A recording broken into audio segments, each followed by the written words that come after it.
Hi dear viewers and welcome to Display Repair.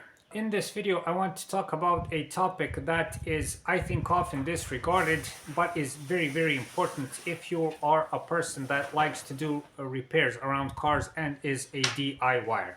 And that is what happens if someone asks of you to repair their car. So you have a friend, you have a family member or someone like that that is close to you, they know you're good around cars and they ask of you to fix it. Well, I just want to tell you in this video that there are a couple of outcomes regarding that are not good.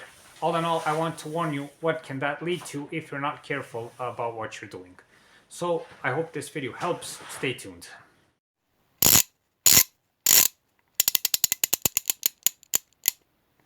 DespairRepair.com. Be sure to visit us at our website DespairRepair.com, where you can find more useful car and driving tips. What is the biggest problem when you try to repair other people's cars? I mentioned in my previous videos, I worked as a car technician for numerous years, and during those years I came to know what people are like, especially regarding their cars. Okay, it's a specific relationship, people and their cars. Although the car is a machine, it's an appliance, it's something that is supposed to transport you from point A to point B. It is much more for most people. It is a status symbol, it is something that they cherish, it is something that they see as a, God forbid, family member, and a very complicated relationship. I'll have to make a specific video on that topic. Having that in mind, when you touch someone's car, especially when you try to fix it and touch the internal parts, everybody gets very sensitive about it. And there are no exceptions for this, okay? Your own brother, your own sister, your own father, your own neighbor, your own best friend may be very sensitive to this. Which brings me to the point of this video. Lots of people, for instance, when they have some sort of car problem, and especially if they can't solve it with a professional mechanic or in a dealership or something like that, if they experience trouble with that, they will call you to try and solve the problem. If they are desperate and they didn't solve the problem otherwise, or if they don't have money, for instance, or something like that, they will call you for sure.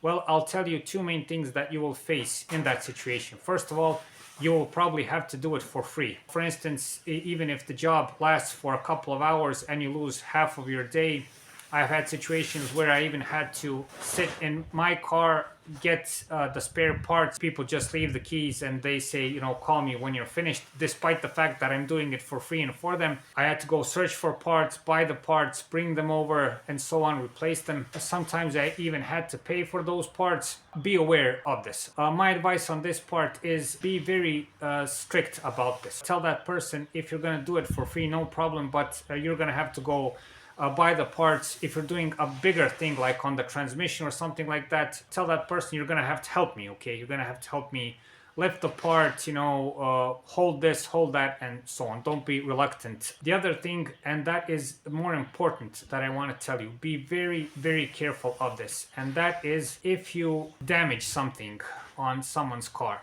I don't know, for instance, and this happens, and everybody who's done mechanics on the car knows that this happens. You may break a screw, you may break a bracket of some sort, your wrench may slip and you may damage something else. All of this happens.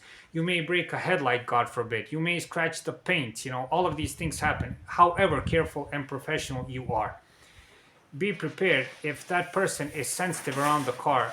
Be prepared that in some cases your friendship may be over. Those kinds of people, and trust me, I've seen this numerous times, everything is good and fine when everything goes how that person wants. But if you do this kind of damage to the car, be prepared that all hell will break loose, okay?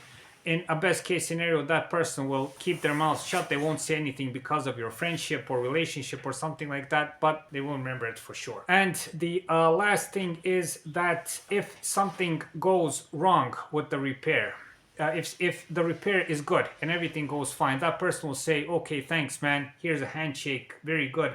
I'll see you the next time. But if things go wrong, if things go sour, and everyone, again, who's done mechanics know that this is a big possibility, especially with these modern cars, you never know. They will jump on your back for sure. Seldom does anybody understand the mechanic, and they will probably tell you, why didn't you look what you were doing? Why did you want to do that in the first place? Why didn't you tell me you didn't want to do it? And so on. What would be my advice on this part? And this is why I didn't want to repair lots of cars. I always repaired cars for people that are in dire need, that are in emergency, and that don't have any other solution. Of course, I'm going to stop on the middle of the road and try to help that person if possible. If nothing else, I'm going to try and tow them to safety. Okay, that's not a problem. But if people ask of you to repair their car and they are sensitive because of it, say no. Okay, a big No. Say no. That person can be mad. That person can say, what's wrong with you? Aren't you going to help me, or anything like that? No matter the friendship, no matter the relationship, no matter anything else. If you want to say that like a professional, say, I'm sorry, I don't have time. I'm sorry, I have a cold. I have a backache or something like that. And just push it away. Trust me, it will be better than for you getting into trouble.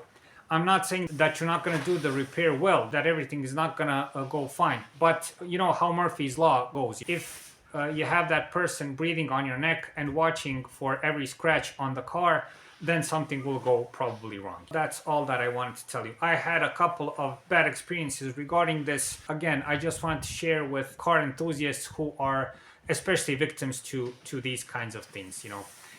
Better say no than get yourself into trouble and damage a relationship, which, to be honest, if it's endangered by repairing a car, it's not good in the first place. But you know what I'm talking about. Better safe than sorry.